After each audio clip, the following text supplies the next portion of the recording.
Subscribe करें और bell दबाएं ताकि कोई खबर रह न जाए।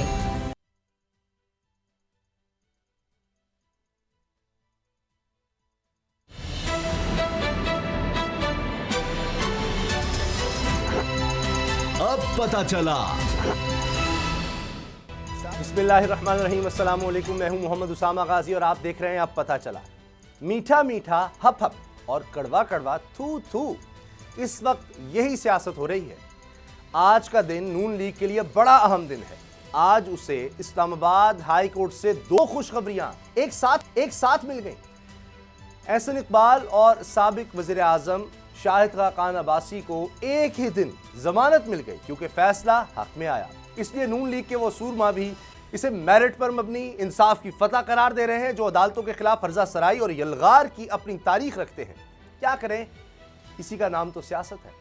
एक और फैसला पंजाब हुकूमत ने सुनाया है, और फैसला सुनाती भी क्यों ना। नवाज शरीफ साहब तिबी बुनियादों पर 8 हफ्ते की जमानत पर लंदन गए थे, लेकिन 8 और 8 16 हफ्ते गुजर गए, लेकिन इलाज है कि शुरू होने का नाम नहीं ले रहा। मुझे साबिक वज़ीर आज़म के इलाज के हक पर बिल्कुल कोई एतराज नहीं। अगर वो बीमार हैं तो इन्हें पूरा हक हासिल है कि वो तसल्ली से अपना इलाज कराएं, लेकिन सवाल है तो इसी बीमारी का। जब मोहतरम पाकिस्तान में थे तो पाकिस्तान के माहिर तरीन डॉक्टर्स की जेर निगरानी उनका अस्पताल में इलाज चल रहा था।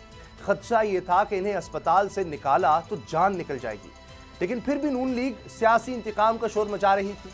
और अब जरा लंदन का मंजर मुलाहिजा करें। नवंबर से लेकर अब तक नवाज शरीफ का लंदन में कैसा इलाज चल रहा है कि 16 हफ्ते में वो एक दिन भी अस्पताल में दाखिल नहीं हुए। मिलते हैं तो कभी लंदन की सड़कों पर, कभी होटल में और कभी शॉपिंग सेंटर में। पंजाब हुकूमत रिपोर्ट्स तलब करती है तो फिर यहां लीगी क़यादत शोर मचाना शुरू कर देती है कि सियासी इंतकाम का निशाना बनाया जा रहा है। पहले शोर मचाया गया कि नवाज शरीफ ने मरियम के बगैर ऑपरेशन करवाने से इनकार कर दिया, फिर 24 फरवरी की तारीख दी गई और अब नई कहानियां सुनाई जा रही हैं। ऐसे में पंजाब हुकूमत ने यह फैसला तो करना ही था। अब इस पर सियासी इंतकाम की गर्दान फिर शुरू है। सवाल यह भी है कि तिब्बी बुनियादों पर जमानत लेकर गए करप्शन केसेस में मतलूब शहबाज शरीफ आज़ादी के ये मजे किस बुनियाद पर लूट रहे हैं। और अब जबकि हुकूमत ने नवाज शरीफ की जमानत मनसूख कर दी है तो सवाल यह भी है कि नवाज शरीफ इश्तिहारी बनेंगे या फिर हुकूमत इन्हें वापस लाने के लिए भी कोई इक़दाम करेगी। इसी पर हम सबसे पहले बात करेंगे असद खरल साहब से और बाबर डोगर साहब से, और इनसे जानेंगे कि फवाद चौधरी साहब ने जो बयान दिया है उस पर इनकी क्या राय है, क्योंकि वो तो तहरीक इंसाफ के खिलाफ ही बात कर रहे हैं, अपनी ही पंजाब हुकूमत के खिलाफ इल्ज़ाम लगा रहे हैं जैसे उन्होंने धोखा दिया है। लेकिन उससे पहले आज के हम डेवलपमेंट्स पर रिपोर्ट। असद खरल साहब, अब तो विफाकी हुकूमत के पास चला गया है ये मामला, तो क्या करेंगे? इमरान खान साहब की काबीना ने, उन्होंने अभी साइड करना है। पंजाब हुकूमत ने फैसला सुना दिया और मेरे लिए शॉकिंग है। सूबाई वज़ीर कानून राजा बिशारत भी इसमें थे और वो तो बड़े मुफाहमत और ज़ाहिर काफ लीग का तो इस तरह का था तर्ज अमल। उसके बावजूद उन्होंने कह दिया कि जनाब मज़ीद अब मोहलत उनको नहीं देनी नवाज शरीफ साहब को। अभी मैं फिरदौसा शिकवान साहिबा का बयान देख रहा था, ब्रेकिंग में चल रहा था कि अभी ये भी नहीं पता चल रहा कि वो कहा जा रहा है अब उनकी सर्जरी होनी है, ऑपरेशन होना है। किस चीज़ की सर्जरी, कौन सा ऑपरेशन, उसकी भी कोई रिपोर्ट्स नहीं पहुंचाई जा रही। कौन सा हॉस्पिटल है, अभी तक कुछ नहीं बताया जा रहा कि क्या होना है। तो इस दौरान अब इमरान खान साहब क्या फैसला करेंगे, कैसे लाएंगे नवाज शरीफ को वापस? मामला ये है, उसामा साहब जिस तरह डोगर साहब भी और मैं हमेशा ये कहते रहे हैं कि पंजाब हुकूमत फ़ैसला उन्होंने तो कहा कि नहीं करेगी। अब पंजाब हुकूमत ने फ़ैसला कर भी दिया है, उसके बाद फिर वफाकी हुकूमत और पंजाब हुकूमत दोनों को कहा, बल्कि पंजाब हुकूमत को कहा गया था कि वो अब डिसाइड करेगी 8 हफ्तों के बाद, वो डिटरमिन करेगी कि क्या जो नवाज शरीफ साहब के टेस्ट हैं, जो रिपोर्ट्स हैं, यानी महकमा सेहत और हुकूमत पंजाब वो एग्रीड है उनकी कंडीशन से कि क्या इस तरह की है तशवीशनाक हालत। अगर नहीं है तो 8 हफ्तों के बाद अगर उनको एक्सटेंशन हुकूमत पंजाब नहीं देती तो उनको जो ये रिलीफ दिया गया है वो ख़त्म हो जाएगा, उनको वापस लाया जाएगा, उसी स्टेटस पे आ जाएंगे वापस, यानी वापस जेल में। अब कैबिनेट ने आज इस तरह फयाजुल हसन चौहान ने तस्दीक भी की है कि उन्होंने तो इसका जो ज़ैली कमेटी थी कि नवाज शरीफ साहब की जो रिपोर्ट थी आज 25 फरवरी यानी 25 फरवरी तक 8 हफ्ते की जो उनको मोहलत दी गई थी, मज़ीद 8 हफ्ते उनके ज़्यादा हो गए। रिपोर्ट्स उनसे जो मांगी जा रही हैं वो रिपोर्ट्स नहीं दे रहे।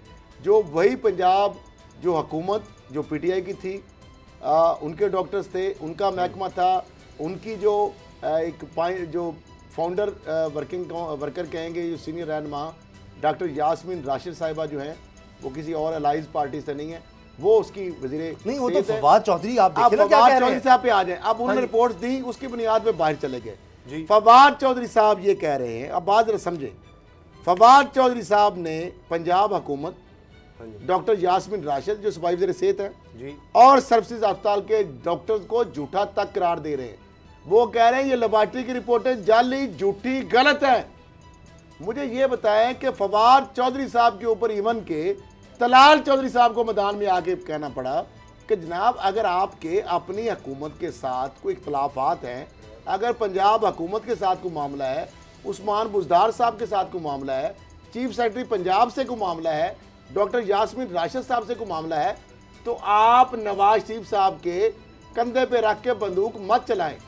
और फवाद चौधरी साहब ने यह भी कहा है कि पंजाब हुकूमत, पंजाब का महकमा हेल्थ और पंजाब के जो डॉक्टर्स हैं, जो लेबॉर्ट्रीज है, उन्होंने जाली टेस्ट, जाली रिपोर्ट, उसके ऊपर उन्होंने इंक्वायरी और कमेटी बिठाने का मुतालबा किया है। और उन्होंने ये भी कहा है कि ये जो सारी एक सिचुएशन क्रिएट की गई, अब मुझे यानी वो साबित कर रहे हैं, प्रूव कर रहे हैं, बता रहे हैं पूरी कौम को कि पीटीआई की हुकूमत जो है वो एक कॉन्स्पिरेसी उसने की, वो उस कॉन्स्पिरेसी के हिस्सेदार हैं। उस कॉन्फ्रेंस के अंदर पंजाब हुकूमत यानी सीएम बुज़दार साहब, तो जाहिर बात है उनका इशारा फिर बुज़दार साहब तो इमरान खान साहब से पूछे बगैर, और हतमी फैसला तो इमरान खान साहब ने किया था। किस बुनियाद पे? पंजाब हुकूमत की रिपोर्ट्स पे, पंजाब हुकूमत की जो डॉक्टर्स की रिपोर्ट पे। अच्छा, ये उनकी सुन ले जी छोटी सी बात। अब मुझे ये बताएं, और वो कह रहे हैं कि यहाँ पे तो फ्रॉड हो गया और क्राइम्स किसकी हुई? अंडरस्टूड बात है, जो साबित वो कह रहे हैं, तो पंजाब इसका मतलब पंजाब हुकूमत की, और उसके साथ इंडोर्स किसने किया? वजीर आज़म इमरान खान ने, वफाकी कैबिनेट ने इसी फैसले को। तो ये तो सारों को रगड़ दिया ना उन्होंने। तो अब मामला क्या है कि वो यहां तक कह रहे हैं कि बरतानवी डॉक्टर या वहां पे जो लैब है वो हिचकिचा रहे हैं, जो यहां पे एक जाली रिपोर्टें बनाई गई, जालसाजी की गई, उस हद तक की गई कि बरतानवी हुकूमत को भी नून लीग या नवाज शरीफ मैनेज नहीं कर पा रहे, इसलिए वो जाली हिचकिचा रहे हैं, वो तशवीश। अच्छा, मुझे ये बताएं कि अगर उनकी, जो पहले भी मैं कहता था, ये डोगर साहब भी कहते हैं कि फवाद चौधरी साहब जो खुदकश बमबार हैं, या तो उनको भी शहबाज शरीफ साहब की तरह सिग्नल आ रहे हैं, कोई सिग्नल आना शुरू हो गए, क्योंकि उनका सफर बड़ा लंबा है। जी। वो तर्जमान मुशर्रफ से, काफ लीग से होते हुए मामले खसूसी बन गए, स्पेशल असिस्टेंट गुलानी साहब के पीएम पीपल्स पार्टी के। अच्छा, अब वो पीटीआई के एक अहम उनके पास वजारत है, चार्जशीट लगा दी उन्होंने। बाबर डोगर साहब, ये जो फवाद चौधरी ने कहा है कि मेडिकल रिपोर्ट्स बरतानिया से क्यों नहीं आ रही, अब वो कहते हैं जी महकमा सेहत, लेबॉर्ट्री और डॉक्टर्स की शरीफ खानदान से मिली भगत का जायजा लिया जाए, तो ये किसने लेना है? अपनी हुकूमत में बातें क्यों नहीं कहते? ये मुझे समझ नहीं आती। मीडिया में आकर या वैसे ट्वीट कर देंगे। तो लाल चौधरी कह रहे हैं वज़ीर आला बनना चाहते हैं कि जनाब ये तो सारी रिपोर्ट्स इनकी अपनी थी। तो समझ साहब, आज पंजाब की जो काबीना का इजलास हुआ उसमें भी इस चीज़ पे शोर मचा है। जो डॉक्टर अख्तर मलिक हैं, मिनिस्टर फॉर एनर्जी, उन्होंने भी ये डिमांड की कि जनाब जो पंजाब गवर्नमेंट उस वक्त जो जब इजाज़त दी थी, उस वक्त तो ये कह रहे थे कि उनकी हालत इंतहाई तशवीशनाक है, तो वो जो टेस्ट रिपोर्ट थी वो उनको भी वेरीफाई किया जाए। इसके बाद डॉक्टर मुराद राज जो हैं, उन्होंने भी आज इस पर खासा शोर मचाया और उन्होंने कहा जी कि पंजाब गवर्नमेंट की वो रिपोर्ट्स चेक करवाई जाएँ, क्योंकि अगर आज आप कह रहे हैं कि उनको 16 हफ्ते हो गए, वो हॉस्पिटल भी दाखिल नहीं हुए, तो उस वक्त तो ये कहा जा रहा था कि अगर वो बाहर नहीं गए तो उनकी डेथ हो जाएगी, खुदा न खास्ता, और हालत बहुत ज़्यादा तशवीशनाक है। तो या तो उस वक्त रिपोर्ट्स गलत थी या अब सिचुएशन गलत है, तो वो जो रिपोर्ट्स हमें दिखाई जा रही थी उसको वेरीफाई किया जाए। मसला ये है, आज डॉक्टर यास्मीन राशिद जो है वो उस वक्त ख़ुद उन्होंने प्रेस कॉन्फ्रेंस की कि मियाँ साहब की हालत बहुत तशवीशनाक है। आज वो राजा शाह के साथ बैठकर प्रेस कॉन्फ्रेंस कर रही थी कि जनाब कि वो 4 हफ्ते हो गए हैं, हमने 16 हफ्ते हो गए हैं और वो ना अब किसी हॉस्पिटल में दाखिल नहीं हुए, कोई ट्रीटमेंट स्टार्ट नहीं करवाई, तो ये कोई ड्रामा हो रहा है। तो डॉक्टर साहिबा, यहाँ पर तो वो आप ही हेल्थ मिनिस्टर थी, आपका बनाया हुआ मेडिकल बोर्ड था, ठीक है। लेकिन उसामा साहब साहब, ये टेस्ट चीजें तो क्लियर देखिए, होनी चाहिए। डॉक्टर टेस्ट नहीं करता, वो टेस्ट रिकमेंड करता है, उसके बाद वो जो रिपोर्ट आती है वो तो वो देखता है कि अच्छा मैंने क्या range है, उसामा वो साहब, देख कर नहीं अंदाजा लगा ये सकता। उसामा साहब तुम अब भी सही बंदे हो, क्या मुझे एक बात क्या बताएं लेबोरेटरी का बंदा जो है वो सर्विसेज हॉस्पिटल की ना लैब डॉक्टर से- का कसूर है, सर्विसेज ना हॉस्पिटल लेबोरेटरी की का लैब कसूर से है। सारे टेस्ट हुए, वहां पर आपने कहा कि जी प्लेटलेट 2000 रह गए हैं, वहां पर ये कहा गया कि डॉक्टर जो थे यास, उन्होंने बिल्कुल जो जाके सामने लाहौर हाई कोर्ट के बाकी डिस्ट्रिक्ट बाकी मजिस्ट्रेट के सामने मैं खुद मौजूद था, मैंने ये सुना, उन्होंने मेडिकल रिपोर्ट जमा करवाई और उन्होंने कहा जी कि अगर मियाँ साहब को फौरी बाहर ना भेजा गया तो उनकी जान को ख़तरा है। ये अल्फाज डॉक्टर यास के थे और डॉक्टर यास्मीन राशिद ने खुद प्रेस कॉन्फ्रेंस की और उन्होंने खुद कहा कि ना उनकी हालत इंतहाई तशवीशनाक है। बिल्कुल ऐसे। अब मुझे एक बात बताएं, मेडिकल बोर्ड पंजाब गवर्नमेंट ने बनाया, ना आपने बनाया, ना मैंने बनाया, ना नून लीग ने बनाया। टेस्ट कहाँ हुए? सर्विसेज हॉस्पिटल में टेस्ट करवाए लैब गए। में हुए, एक प्राइवेट चुगताई लैब में भी नहीं हुए। नहीं ख्याल था वो पहले उससे वो पहले। नैब ने करवाए थे, अच्छा, बाद सही में सर्विसेज हॉस्पिटल से सारे डेली टेस्ट होते थे, करवाए डेली गए। टेस्ट, मुझसे सर्विसेज हॉस्पिटल के जो टेस्ट थे उसी में आया गए, इनके प्लेटलेट 2000 रह गए। 2000 है डॉक्टर साहब। थोड़ा सा मैं इसी प्रोग्राम में मैंने चैलेंज दिया था कि जिस दिन की आप बात कर रहे हैं जो सर्विसेज हॉस्पिटल के टेस्ट उनका जो खून लिया गया नवाज शरीफ साहब का, ये मैं रिकॉर्ड पे बात और मैं चैलेंज कर रहा हूँ, जिस दिन ये अनाउंस हो रहा था, इवन के एडिशनल चीफ सेक्रेटरी उस वक्त सेक्रेटरी हेल्थ थे मोहम्मद आगा साहब भी, डॉक्टर साहब हम हॉस्पिटल में थे, उन्होंने मीडिया के सामने कहा कि 2000 रह गए। 2000 की बात आई कि 2000 प्लेटलेट रह गए। उस दिन की मैं बात कर रहा हूँ, चैलेंज में दे रहा हूँ। उस दिन नवाज शरीफ साहब का सैंपल जब लिया गया जब सैंपल, तो उसको एक लैब में जो कंडक्ट किया गया वहां पे जो 2000, वही सैंपल का कुछ हिस्सा एक और लैब से टेस्ट हुआ, उसके प्लेटलेट्स की तादाद थी 2.5 लाख। 2.5 लाख सुन ले, वो रिपोर्ट आज भी सरकारी कागजों में फाइलों में मौजूद है। मैं चैलेंज कर रहा हूं। इशू ये तो नहीं मुझे है, ये इशू बता ये दें, है एक कि सवाल डॉक्टर है, यास्मीन ड्रामा राशिद, किया गया। डॉक्टर यास्मीन राशिद मैं इतनी बात छोटी बात कर रहा हूं, इतनी बड़ी बात या कर तो रहा उस हूं। वक्त गलत थी या आज गलत है। डॉक्टर यास जो नवाशी की मेडिकल रिपोर्ट्स को रिजेक्ट कर रहे हैं, या उस वक्त गलत थे या आज हैं। उसके बाद पंजाब गवर्नमेंट जिसने नवाशी साहब को बाहर जाने की इजाज़त दी, या उस वक्त गलत थी या आज है। मसला ये है कि इस पे इंक्वायरी तो डॉक्टर होनी साहब चाहिए मुझे ये कि बता एक दें, बंदा वहाँ किस इधर यहाँ तरह पे से प्लेटलेट किस सरकार तरह से में सारी शो कौम किया को जाता माहिर है, बनाया तब गया है। है। सुन ले, जी। आप भी जाते थे डॉक्टर साहब, मैं भी हॉस्पिटल जाता था। नवाज शरीफ और शाश बजाज थे देख खालसा डॉक्टर क्या बताते थे? खालसा मेरी बात मुझे सुनो। ये बताया, यहाँ पे ये शो किया जाता था कि आज इतने बैग्स लग रहे हैं, इतने प्लेटलेट्स कम हो गए हैं। मुझे ये बताएं, एकदम से यहाँ से वो गए हैं, आशाज बिशाज गए, उसके बाद से वो जो प्लेटलेट ड्रामा था वो किधर गया? हाँ, अब वो उनके प्लेटलेट्स जो है वो अब वो किट्स कहाँ पर लग किसी रही हैं, किट्स लग रही कहाँ है, से वो बता मंगवाई जा दे, रही हैं, वो कहाँ कौन से लगा आ रहा रही है, है, कौन मतलब लगा ये- रहा है, इसका कोई- कहाँ से वो सैंपल लिए जा रहा है, किस हॉस्पिटल के, कौन से, इसका मतलब मैं जो बात कर रहा हूँ ये छोटी बात नहीं है डॉक्टर साहब, उसामा अच्छा, साहब उसकी- नाजरीन अच्छा, पहले ये भी बताएं। कह चुका हूँ। अब मियां नवाज उस शरीफ अच्छा, दिन उसामा साहब, इसमें- 2000 नहीं थे, इसमें जो मेन चीज वो है ना, नवाज उसामा शरीफ साहब का जो ब्लड सैंपल नवाज था, शरीफ वापस आएंगे, 2.5 लाया लाख। जा सकेगा सर? मुख्तसर सर खबर मसला नहीं आ ये रहे। है आएंगे, कैसे आएंगे? कौन अब लाएगा? वो PMLN जो है उसके खिलाफ हाई कोर्ट में चली जाएगी, इस्लामाबाद हाई कोर्ट में, क्योंकि इस्लामाबाद हाई कोर्ट ने इन्हें कहा था कि आप पंजाब गवर्नमेंट के पास जाएं, अगर पंजाब गवर्नमेंट जवाब नहीं देती तो हमारे पास वो आएं। कहेंगे जी बारिश होगी, अब आपको- वो उनके पास चली जाएगी। अब कोर्ट ने ये फैसला डिसाइड करना है, कोर्ट में ये मसला रहेगा। लेकिन इशू ये है कि कोर्ट भी अगर कहेगी, वो कोर्ट ज्यादा से ज्यादा क्या करेगी, एब्सकॉन्डेड डिक्लेयर कर देगी मियां साहब को। कोर्ट से अभी वो अगर नहीं लाएगी, डॉक्टर साहब मैं चैलेंज ये भी दे रहा हूं, अगर कोर्ट से ऐसा हुक्म देगी तो नवाज शरीफ साहब के आने के इम्कानात हैं, हो सकते हैं। अच्छा। अगर कोर्ट सर, अगली ऐसे बात, अहकाम अगली नहीं बात। देगी तो पंजाब हुकूमत, जिसको मैंडेट कोर्ट ने दिया हुआ है जी, जी। कि जब चाहे आप कैंसिल करें और उनको वापस ले आएं। लेकिन कहाँ से वापस खरल आएंगे? साहब- हुकूमत ये तो मेरा खरल पंजाब- साहब इशू ये है, शानदार- बाकी हुकूमत इशू- उनको इशू कभी मेरा इशू इम्कान ये ना है, देगी। मेरा इशू इमरान ये नहीं आ है, सकता खरल साहब से मेरा, मैं इसको इस तरह वाइंड अप करूंगा। मेरा इशू ये है कि इस गवर्नमेंट की क्रेडिबिलिटी क्या रह गई। पहले आपने उनको इजाज़त दी, पहले आपने कहा कि उनकी हालत तशवीशनाक है, पंजाब गवर्नमेंट ने, आपके मिनिस्टर्स ने, आपके सरकारी डॉक्टर्स ने।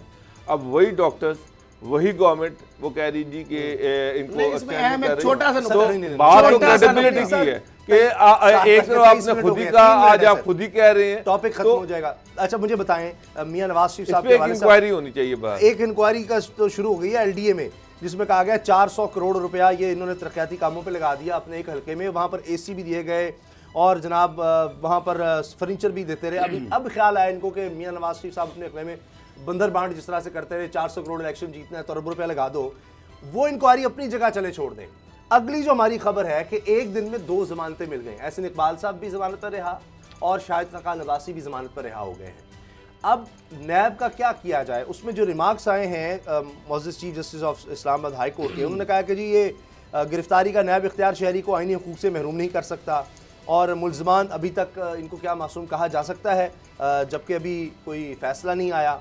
और फिर ये कि प्ली बारगेन की जाती है और महज शिकायत पर भी गिरफ्तार करते हैं आप, ये भी उनसे सवाल किया गया।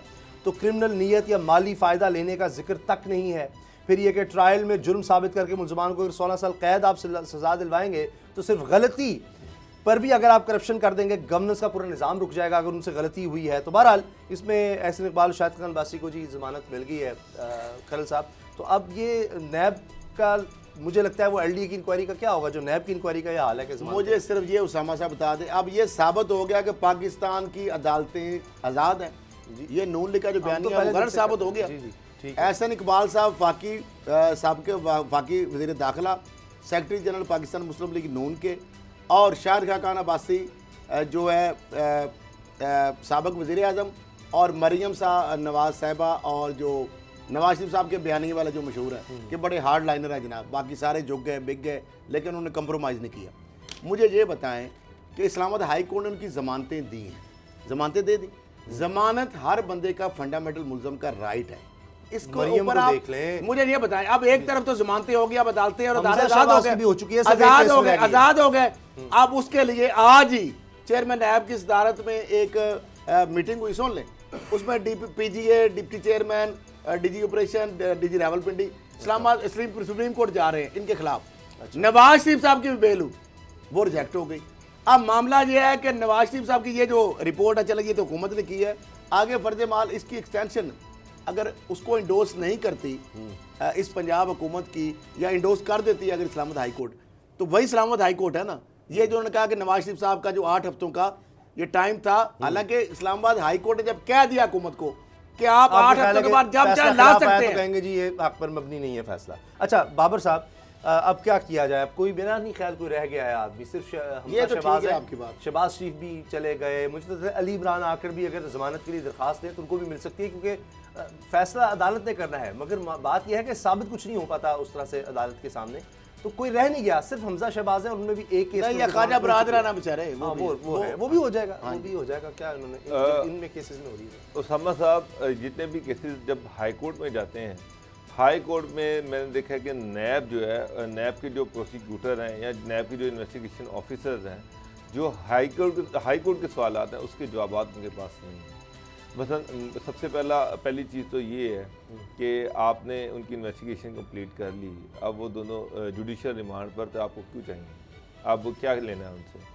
तो ऑफ कोर्स नैब ने अपनी इन्वेस्टिगेशन कंप्लीट कर ली है और अब वो अपना चालान सबमिट करवाने लगी है या रेफरेंस दायर करने लगी है, तो अब उनकी क्या ज़रूरत होगी। बस ये कि जी वो टेम्पर ना कर दे रिकॉर्ड, और ये खतरा होता है। लास्ट टाइम उन्होंने कहा था जी कि हमें खतरा है कि एहसन इकबाल जो है वो टेम्पर कर देंगे रिकॉर्ड, जिस पर हाई कोर्ट ने कहा था कि उनके पास क्या कौन सा ओहदा है, तो उन्होंने कहा जी उनके पास ओहदा तो कोई नहीं है लेकिन वो इन्फ्लुएंशियल है, जिस पर हाई कोर्ट ने उनको डांटा था कि जनाब मिनिस्टर उनके वहाँ पर मौजूद हैं, तो उसमें ये किस तरह से पॉसिबल है। तो मेरा ख्याल था कि ये सारे अब इंक्वायरी स्टेज से निकल गए हुए हैं केसेस, और नैब को भी कोई ख़ास अब इनकी ज़रूरत नहीं थी, तो वो अब रेफरेंसेस वगैरह उनके तैयार कर रहे हैं या रेफरेंसेस वगैरह दायर हो जाएंगे, तो अब तो ये नैब कोर्ट में। लेकिन फ़र्क थोड़ा सा समझ में, नवाज शरीफ साहब और उनकी फैमिली के ऊपर इंक्वायरी हुई, JIT सुप्रीम कोर्ट ने बनाई, इन्वेस्टिगेशन हुई, रेफरेंस फाइल भी हो गए, कमरुज़्ज़मान चौधरी चेयरमैन नैब थे, उन्होंने गिरफ्तारी उनको नहीं किया, ऐसी बात ही है।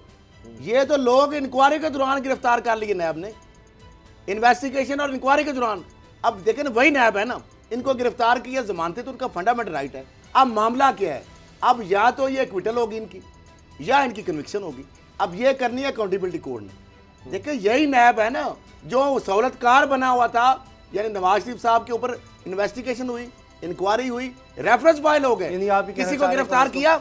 अब यहाँ पकड़ पे के अगर तो है। गिरफ्तार कर रहे केस हैं, नहीं अच्छा बना सकते वो अलग नहीं बात है। गिरफ्तार कर रहे हैं, इंक्वायरी या इन्वेस्टिगेशन दौरान रेफरेंस फाइल जब तक नहीं होगा, देखिए एक गुनाहगार बंदा या बेगुनाह बंदा, यही इस्लामाबाद हाई कोर्ट ने कहा ना कि जब इस्लामाबाद हाई कोर्ट ने कहा जी, तक आप गुनाहगार साबित नहीं होती, मुल्ज़िम until वफाकी proof- सेक्रेटरी को दूसरे सेक्रेटरी के खिलाफ वादा गवाह बनाया जाता है और फिर तो ये केस अगर किया फर्ज जाता है। करें अगर ट्रायल कोर्ट जाके इनको एक्विट कर देता है तो फिर जितने देर ये रहे हैं, लेकिन बारह ये तो गलत गलत नहीं बनाएंगे ऐसे इकबाल साहब को। मैं अरबों रुपया लगा दिया नारोवाल स्पोर्ट्स सिटी पर, तो अदालत ने मुझे बाइज्जत बरी किया। शाहिद खान अब्बासी अभी बरी नहीं है सर, अभी जब उन्होंने बरी होंगे का फिर कहना उनका हक बनता है। मैं यही तो अर्ज कर फिर रहा हूं उनका कि हक जमानत बनता मिली है है। और फिर नैब पे बैशिंग भी होनी चाहिए और शाहिद खान कि अब्बासी ने आपने जो LNG ऐसा की डील केस की क्यों है। बनाया, इंक्वायरी या इन्वेस्टिगेशन जो आप प्रूव नहीं कर सकते थे। अभी भी यानी $4 ज्यादा देना, डबल कीमत देनी पड़ रही है LNG की, और उस ठेके पे वो कहेंगे कि देखें मैंने बिल्कुल सही ठेका लिया था। ब्रेक लेते हैं और ब्रेक के बाद मिलेंगे।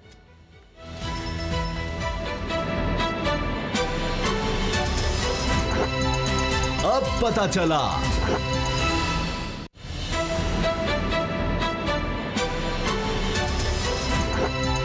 अब पता चला। वज़ीर-ए-आज़म इमरान खान के साबिक़ मामले खुसूसी इफ्तिखार दुरानी ने इस्तीफ़ा दे दिया है। ये इनके बड़े करीबी साथी थे और मीडिया को जब भी बुलाया जाता था तहरीक इंसाफ की तरफ से, तो मुझे याद है कि ये उसमें पेश होते थे। हम लोगों को भी कभी किसी जगह अगर इनवाइट करते हैं मीडिया को, जब ये वज़ीर-ए-आज़म नहीं थे इमरान खान साहब, ये तब की बात है। तहरीक इंसाफ के आप समझें कि वो दिन जब तहरीक इंसाफ के दूर दूर तक इम्कानात नज़र नहीं आते थे कि वो पाकिस्तान में हुकूमत करेगी, विफाक में आएगी, ये अब से काफ़ी साल पहले की बात, तब भी ये इफ्तिखार दुरानी साहब आपको वहाँ पर नज़र आते थे। तो खरल साहब, ये क्या हो रहा है कि जो शुरू के लोग इमरान खान साहब के जो बड़े लॉयलिस्ट कहे जाते थे, आज उनमें बहुत ही कम, शायद ही आपको कोई नज़र आएगा। बाद में जो लोग काफ़िले में शामिल हुए आज बड़ी अहम पोस्ट पर हैं।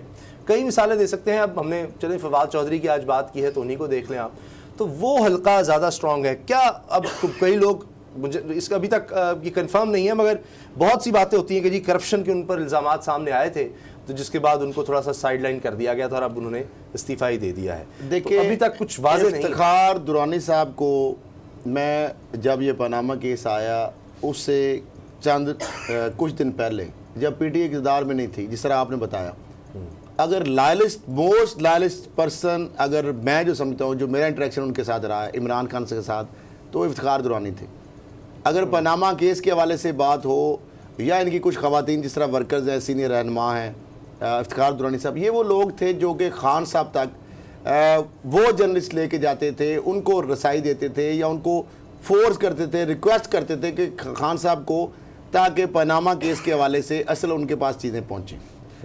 बहुत सारी ऐसी चीज़ें हैं जो जिनके इमरान खान साहब को पता है या इफ्तिखार दुरानी साहब को पता है, और मैं उसमें चूँकि उसमें हमने जब हेल्प कर रहे थे, जिस तरह और लोग भी जर्नलिस्ट हमारे हैं भाई, कि जो निकाल के चीज़ें ला रहे थे, और इमरान खान साहब को चूँकि वो सिर्फ समझने की बात थी, जिस दिन उनको समझ आ गई थी वो 7 मई थी, तो 2.5 घंटे के बाद उन्होंने ये समझ लिया था। तो उसके बाद उन्होंने कहा था कि ये इसका मतलब प्रूव केस है, तो फिर वो कमीशन के जो सुप्रीम कोर्ट में भी गए सारा, और उसके बाद पूरी उन्होंने एक एफर्ट की, फिर उसमें कोर कमेटी की मीटिंग्स होती थी जब ये मामला हो।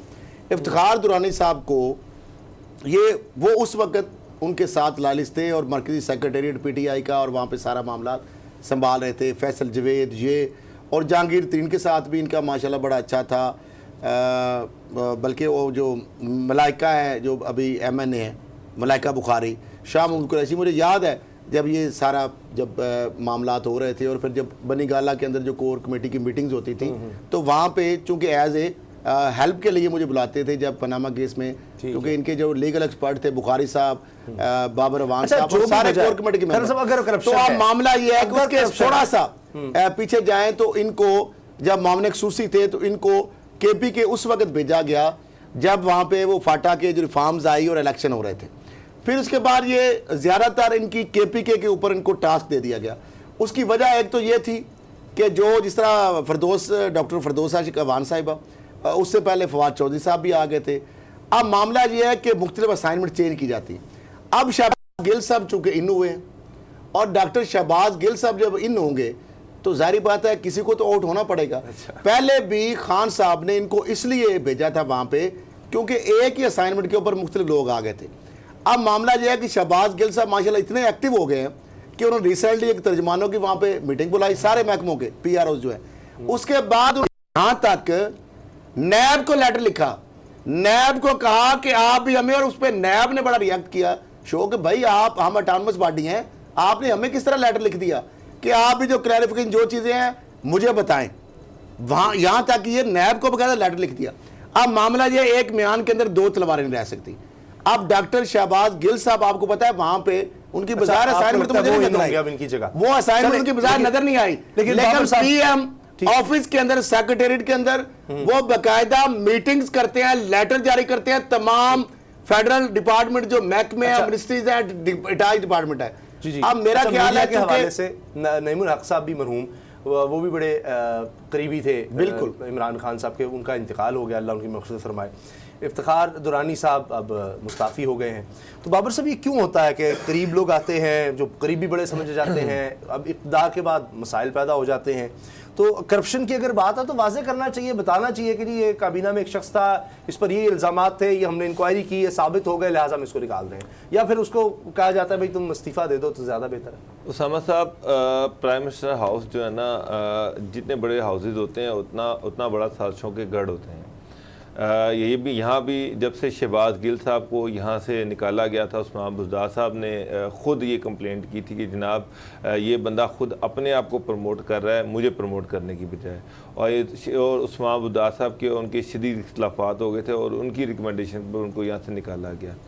उसके बाद शहबाज गिल साहब जो थे, उन्होंने मरकज़ में जाकर वहाँ पर अपनी साजिशों का एक जाला बुना और अल्टीमेटली ये इफ्तिखार दुरानी साहब आज नहीं, ये दिसंबर से, जब शहबाज गिल जाके प्राइम मिनिस्टर हाउस में एक्टिव हुए थे, ये दिसंबर में, अभी 2.5 महीने पहले से ये खबरें आना शुरू हो गई थी कि अल्टीमेटली इफ्तिखार दुरानी साहब जो है वो एक शरीफ आदमी थे कि अल्टीमेटली ये उसका सर ले जाएंगे। अच्छा। इवन यहाँ तक भी खबरें आ रही थी कि नईमुल हक के जो बड़े बीमार थे, कि आखिरी दिनों में जो उनके साथ साजिश हुई, किस तरह से उनसे उनका घर खाली कराया गया, किस तरह से उनका दफातर खाली कराए गए और किस तरह से उनको कराची भिजवाया गया, उसके पीछे भी कुछ लोगों के नाम आ रहे थे। तो ये सारी चीज़ें आपस में कनेक्टेड हैं। अब ये इफ्तिखार दुरानी को आज तो फॉर्मली उनको फेस सेविंग दी गई कि आप इस्तीफ़ा दे दें तो आपका इस्तीफ़ा मंजूर कर लिया जाएगा। अदरवाइज़ इमरान खान साहब ने उनको 15 दिसंबर 2019 को रिमूव कर दिया था और वो कैबिनेट की किसी मीटिंग में नहीं थे, उनका नाम कैबिनेट की किसी लिस्ट में नहीं था। स्पेशल जो असिस्टेंट थे उसकी लिस्ट से उनका नाम निकाल दिया गया हुआ था। और अब ये जो आज उनको सिर्फ फेस सेविंग दी गई है उनको कि चलें ठीक है आप रिज़ाइन करें और इमरान खान साहब उसको एक्सेप्ट कर लेंगे, अदरवाइज उनको तो 3.5 महीने पहले ही फारिग कर दिया गया था। तो फिर बेहतर था दुरानी साहब खुद ही उस वक्त ही इस्तीफा दे देते जब उनको काबीना से बेदखल कर दिया गया, निकाल दिया गया, तो उसके बाद क्या बच जाता है। शायद कोशिशें करते रहे कि कहा गया अच्छा देखते हैं शायद दोबारा को पैचअप हो जाए, वो नहीं हो सका, तो नहीं हो सका। और अल्टीमेटली आप देखें कि दूसरी तरफ भी तो बहुत ज़्यादा एम्बिशियस लोग हैं और किस तरह से शहबाज गिल आ जाएंगे।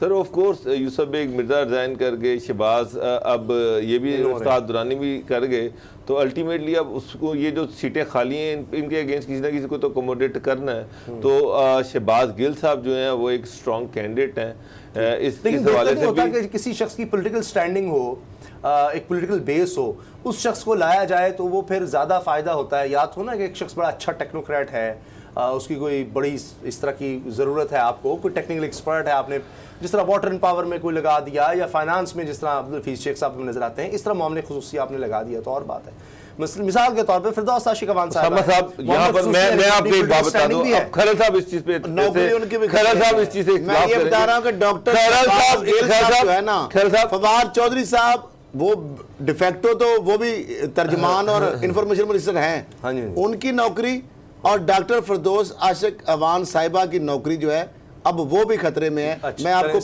मैं आपको एक बात बताऊं, समझ साहब, शहबाज गिल साहब अगर रहे तो उन दोनों का प्राइम मिनिस्टर जो है उनको वो जो जिस टाइप की वो क्रिटिसिज्म चाहते हैं, जिस तरह से वो चाहते हैं कि उनके जितने भी मीडिया एडवाइजर हैं कोई सियासी वो जिस तरह से इसको तो डील करवाना चाहते हैं, वो खैल साहब बिल्कुल सही कह रहे हैं कि कोई मैच्योर पॉलिटिशियन उस तरह नहीं कर सकता। शहबाज गिल किसी पे कीचड़ उछालनी है, किसी के करैक्टर पर कीचड़ उछालनी है, ट्विटर के जरिए से वो सारा दिन इस पे लगे रहेंगे, वो इसके एक्सपर्ट हैं, यही उनकी क्योंकि जो हल्के में बंदा जाता है, जो आवाम से बराह रास्त इंटरेक्शन जिसका होता है, जो अवामी नुमाइंदा होता है, जो मुंतखब होता है, वो एक हद तक उसके अंदर जो नॉर्म्स उससे बाहर वजादारी वैसे रख रखाव के बारे में नहीं आप कह सकते। फिरदौसा शिकवान साहब मैंने देखा है वो एक मैच्योर पॉलिटिशियन, लेकिन हालांकि जो अग्रेसिव करती है, लेकिन बाउंसर भी मारती है, अग्रेसिव भी करती है, बॉल्स करती हैं, लेकिन फिर भी एक लिमिटेशन के अंदर रह के। इस तरीके से नदीम अफजल चांद साहब हैं, अब हाँ उनका भी खतरा मुझे आ गया। डॉक्टर साहब नदीम अफजल चांद साहब को भी मेरे ख्याल नौकरी उनकी भी खतरे में पड़ जाएगी। मैं खैल साहब असल इशू ये है कि अब ये तो इमरान खान साहब ने देखना है कि उनको किस तरह के लोग चाहिए, इस तरह के लोग चाहिए। पंजाब गवर्नमेंट ने उनको क्या होता है बाजार, यही लग रहा है कि उनको सोशल मीडिया के एक्सपर्ट लोग चाहिए। ब्रेक का वक्त है, ब्रेक के बाद बताएंगे कि जिस तरफ इमरान खान इशारा करते रहे कि भारत में मुसलमानों की नस्ल कुशी हो सकती है, उसका आगाज हो गया है। मैं बड़े दुख के साथ ये कह रहा हूं, मस्जिदों को आग लगाई जा रही है और घरों को आग लगाई जा रही है।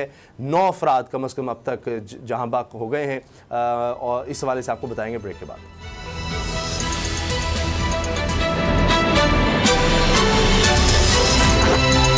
अब पता चला।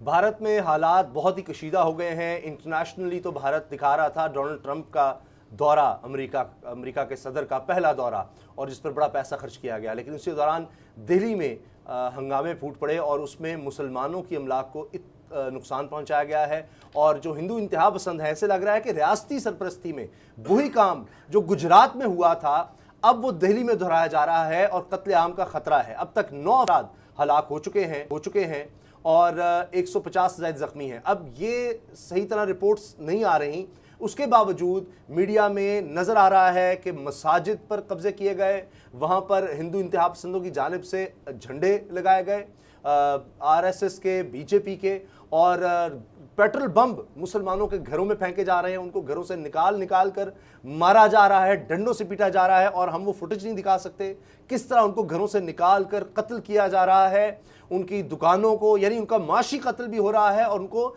जानी तौर पर भी मारा जा रहा है। और पुलिस तमाशाई बनी हुई है। इसमें बड़ी अहम बात यह है कि पुलिस वजीर दाखिला अमित शाह, जो बहुत करीबी है नरेंद्र मोदी के, आरएसएस और बीजेपी के रहनुमा, उनके अंडर आती है। तो पुलिस माजी में भी देखा गया कुछ नहीं करती, सिर्फ देखती रहती है। यही कुछ गुजरात में हुआ था और किसी को सजा नहीं हुई और अदालतों ने बरी कर दिया। तो जब इतना हौसला बढ़ गया है तो अब यही है, इंतहा पसंद आ गए हैं और जहां जहां मुसलमान बसते हैं उन सबको मारा जा रहा है। खरल साहब, ये तो वो काम शुरू हो गया जो कहते थे हिटलर की आइडियोलॉजी, इमरान खान कहते रहे कि खदशा है कत्लेआम का, वो तो देखिए गुजरात का जो किसाब है मोदी, जिसका अमेरिका पे दाखिले पे पाबंदी थी, जो दहशतगर्दों की लिस्ट में शामिल था, जो मोस्ट वांटेड डिक्लेयर था, जो टेररिस्ट डिक्लेयर था, और अमीर शाह जो उसका कार खास है, जिसके अंडर पुलिस है, और मोदी का जो माइंड सेट है आज और जिस तरह पहले नजर आ रहा है भारत में, जिस तरीके से आप कह रहे हैं पुलिस की मिली भगत है, पुलिस की सरपरस्ती है, पुलिस के साथ मिलकर जो आरएसएस के, बीजेपी के लोग हैं, मुसलमानों के ऊपर ना सिर्फ हमले करते हैं बल्कि पुलिस के सामने फुटेज में नजर लाशें पड़ी हुई हैं, उनसे जय श्री राम के नारे लगवा रही है, पुलिस लगवा रही है, उनके सामने लोग तड़प रहे हैं, उनसे शरीयत का मुतनाज़ा कानून जो पुरअमन एहतजाज है उसके ऊपर, और वहां पे उल्टा क्या हो रहा है, पुलिस वाले जो है वो जो उनको, यानी जो आरएसएस के लोग हैं, बीजेपी के लोग हैं, वो उल्टा इल्जाम लगा रहे हैं पुलिस के ऊपर, यानी मजीद कत्लेआम के लिए कि आपने एक जो शामियाना उखाड़ा, उल्टा इल्जाम लगा दिया पुलिस के ऊपर। जब इतनी ज्यादा, कुछ जारी बात उसमें हिंदू भी हैं, सिख भी हैं, कुछ मुसलमान के पुलिस वाले भी में भी हो सकते हैं, कोई एक आध मुलाजम बेचारा, या उनको वैसे इंसानी हमदर्दी हो गई होगी, तो उन्होंने कहा आप मुसलमानों की सरपरस्ती करते हैं, लिहाजा इस वजह से पुलिस इतनी खौफजदा है, वो खुद खौफजदा, दहशतजदा है, कि अगर हमने इनका साथ ना दिया, ये जो दहशतगर्द हैं जिनको मोदी हुकूमत और अमित शाह उनको पता है कि वो और जो उनका माइंडसेट है, तो इसलिए उनके साथ मिलके पुलिस वाले अपनी जान बचाने के लिए उनके साथ मिलके मुसलमानों के ऊपर मस्जिदों के मीनारों पे झंडे लगा रहे हैं। वहां पे जिस तरीके से बेहोदगी की कहां इंसानी को कितने दिन में कहां है दुनिया की, इसीलिए मुझे क्या है ऑब्जर्वर, बाबर साहब, इसीलिए क्या है यूएनओ, क्या है अमेरिका, कहां है बरतानिया। हौसला इतना बढ़ गया है कि गुजरात का इतना कत्लेआम हो गया, हमला, औरतों को कत्ल किया गया, पेट काट के, बच्चों को अंदर से कत्ल करके, उसके बाद कुछ नहीं हुआ, हजारों 2000 मुसलमान वहां पर कत्ल हो गए, वहां से लोगों को जाना पड़ गया। गुजरात में फिर हमेशा जीता रहा मोदी और वज़ीर आज़म बन गया। उसके बाद उन्होंने ये जो सिटीजनशिप अमेंडमेंट एक्ट लेकर आए, 25 लोग, उनके अपने मीडिया वाले कहते हैं 25 लोग उसमें मारे जा चुके, कुछ नहीं हुआ। अब 9 अफराद, अब पता नहीं कितने हैं, लेकिन बताया जा रहा है कि अभी तक 9, उनका मीडिया ये कह रहा है। उसामा साहब, गुजरात में मोदी जो जिसको बुचर ऑफ मुस्लिम्स कहते हैं, उसने 1000 लोग उस वक्त मरे थे, जिसमें 800 मुसलमान थे। अब दिल्ली में ऐसे वक्त में जब ट्रंप जो है वो इंडिया के अंदर दिल्ली में है, सारी दुनिया के मीडिया का फोकस दिल्ली है, इंडिया का सेकुलर चेहरा जो है वो सारी दुनिया के सामने बेनकाब हुआ है। आप देख लें, दुनिया का कोई बड़ा अखबार निकाल के देख लें, BBC देख लें, न्यूयॉर्क टाइम देख लें, वाशिंगटन पोस्ट देख लें, सारे अखबार इंडिया पे और मोदी के मुंह पे थू थू कर रहे हैं कि किस तरह से US प्रेसिडेंट दिल्ली में मौजूद है और उसकी मौजूदगी में 10 मुसलमानों को वहाँ पर शहीद कर दिया गया है। वजह क्या थी कि वो सिर्फ वो प्रोटेस्ट कर रहे थे बेचारे, ये जो सिटीजनशिप एक्ट आया है इसके खिलाफ वो प्रोटेस्ट कर रहे थे से भारतीय शरीयत छीनी गई कि और नॉन वायलेंट खैर साहब आप कह रहे पुलिस को ये हिदायत थी, पुलिस को ये ऑर्डर था कि आपने जो दहशतगर्द हैं, जो RSS के दहशतगर्द हैं, इनको सपोर्ट करना है। पुलिस उनके साथ मिलकर मुसलमानों को मारती रही है। दिल्ली की पुलिस जो है वो उस मॉब के साथ मिली हुई है, इसमें मोदी गवर्नमेंट मिली हुई है और ये मोदी गवर्नमेंट ने कत्लेआम करवाया है। लेकिन आप अंदाजा लगाएं कि ये कितनी दिलेर और बेशर्म गवर्नमेंट है कि इवन फॉरम एक प्रेसिडेंट ऑफ यूएस और उसके सामने कह रहे हैं इतने ये बुज़दिल तो है ही, लेकिन इतने सफाक हो चुके हैं। प्रोग्राम देखने का बहुत बहुत शुक्रिया, दुआओं में याद रखिएगा। इजाज़त दीजिए, अल्लाह हाफिज़।